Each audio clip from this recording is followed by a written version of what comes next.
दर्शकों नमस्कार। चल रहे कोविड महामारी के मद्देनजर आपसे अनुरोध किया जाता है कि कोविड उपयुक्त व्यवहार का पालन अवश्य करें, जैसे कि मास्क पहनना, नियमित रूप से हाथ धोना, उचित शारीरिक सामाजिक दूरी बनाए रखना और भीड़ भाड़ वाली जगहों से बचना। अब आइए सुनते हैं आज का मुख्य समाचार।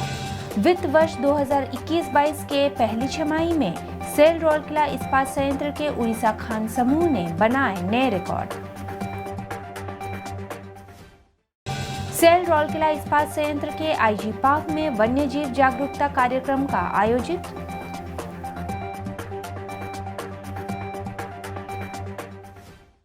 और एक सामाजिक कार्यकर्ता, साहित्यकार और स्वतंत्रता सेनानी गोपबंधु चौधरी।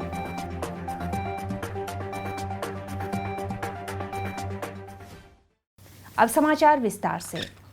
सेल राउरकेला इस्पात संयंत्र के उड़ीसा खान समूह ने चालू वित्त वर्ष 2021-22 की पहली छमाही में कई नए रिकॉर्ड बनाए हैं।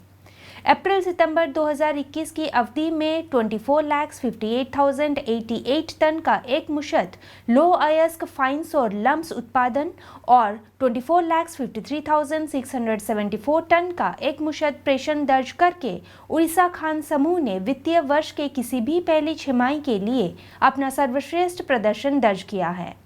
उड़ीसा खान समूह ने लौ अयस्क फाइन्स उत्पादन और लौ अयस्क फाइन्स प्रेषण में अपने पिछले छमाही सर्वश्रेष्ठ को भी पीछे छोड़ दिया। चालू वित्त वर्ष की पहली छमाही में लो अयस्क फाइन्स उत्पादन 43,06,691 टन पर पहुंच गया, जबकि लो अयस्क फाइन्स प्रेषण 41,51,092 टन था। इसके बाद समूह से कुल उत्पादन 67,64,779 टन था, जबकि कुल प्रेषण 67,37,000 था, जो फिर से किसी भी पहली छमाही के उच्चतम आंकड़े थे। उड़ीसा खान समूह के व्यक्तिगत खानों ने वित्त वर्ष 2021-22 के लिए अपने पहली छमाही प्रदर्शन के उल्लेखनीय वृद्धि दिखाई है। बोलानी अयस्क माइंस ने वित्त वर्ष 2020-21 के H1 की तुलना में 27.7% की वृद्धि और लो अयस्क के प्रेषण में 23.7% की वृद्धि दर्ज की है। तलहिड़ अयस्क माइंस द्वारा उत्पादन में 86.7% की लो अयस्क और प्रेषण में 86.1% की प्रमुख वृद्धि दर्ज की गई। बरसुआ आयरन माइंस 33% उत्पादन और 29.5% प्रेषण आंकड़े दर्ज किए। काल्टा आयरन माइंस में लो अयस्क का उत्पादन पिछले वर्ष की तुलना में 19.1% और प्रेषण में 23.3% वृद्धि दर्ज की।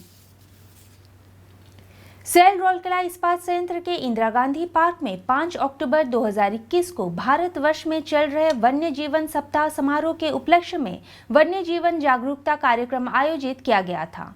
बैठक की अध्यक्षता उप महाप्रबंधक उद्यान कृषि प्रभारी डॉक्टर अभिजीत विश्वास ने की।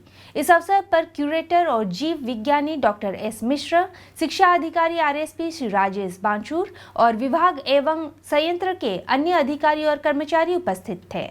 इस जागरूकता कार्यक्रम में राउरकेला राजकीय स्वायत्त महाविद्यालय के 76 कॉलेज जाने वाले विद्यार्थियों ने भाग लिया।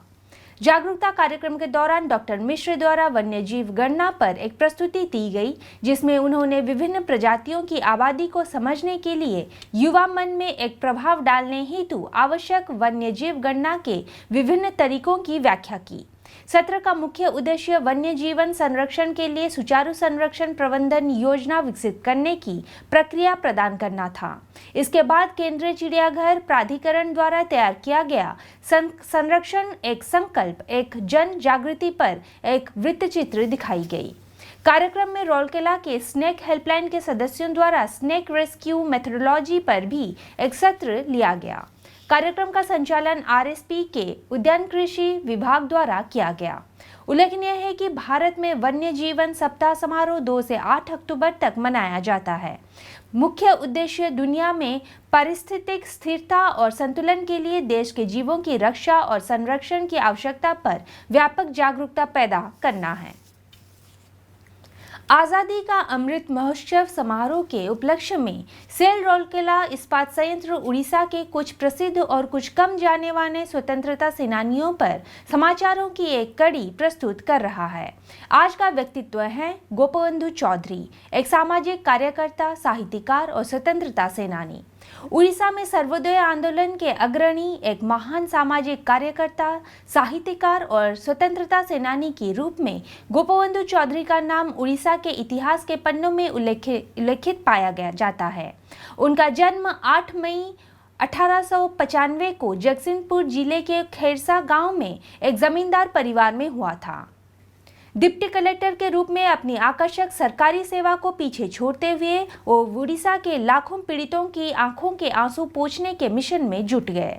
उन्होंने स्वतंत्रता संग्राम में सक्रिय रूप से भाग लिया और एक सच्चे देशभक्त के रूप में अपनी अमिट छाप छोड़ी। अपनी पत्नी, प्रसिद्ध महिला नेता श्रीमती रमा देवी के साथ उन्होंने गरीबों और जरूरतमंदों के उत्थान के लिए जगतसिंहपुर में अलका आश्रम और सेवा घर स्थापित किया। स्वतंत्रता संग्राम के दौरान उन्हें कई मौकों पर जेल भी जाना पड़ा था। श्री चौधरी ने उड़ीसा साहित्य में भी भारी योगदान दिया। 29 अप्रैल 1957 को उनका स्वर्गवास हो गया। अंत में हम दर्शकों के लिए मलेरिया, डेंगू और चिकनगुनिया से बचाव संबंधी कुछ महत्वपूर्ण टिप्स देना चाहेंगे। आसपास के क्षेत्रों में जल संचय और जल जमाव को रोकें। पानी की टंकियां, कूलर, रेफ्रिजरेटर, डीप ट्रे की साप्ताहिक सफाई सुनिश्चित करें। पानी के कंटेनरों और गली ट्रैप को अच्छी तरह से ढक कर रखें। मच्छरों के प्रजनन क्षेत्रों को कीटाणु रहित करें और मच्छरदानी का उपयोग करें। सुरक्षित और स्वस्थ रहें और राउरकेला को एक बेहतर सुरक्षित स्थान बनाएं। हिंदी समाचार कक्ष से आज के लिए बस इतना ही। नमस्कार।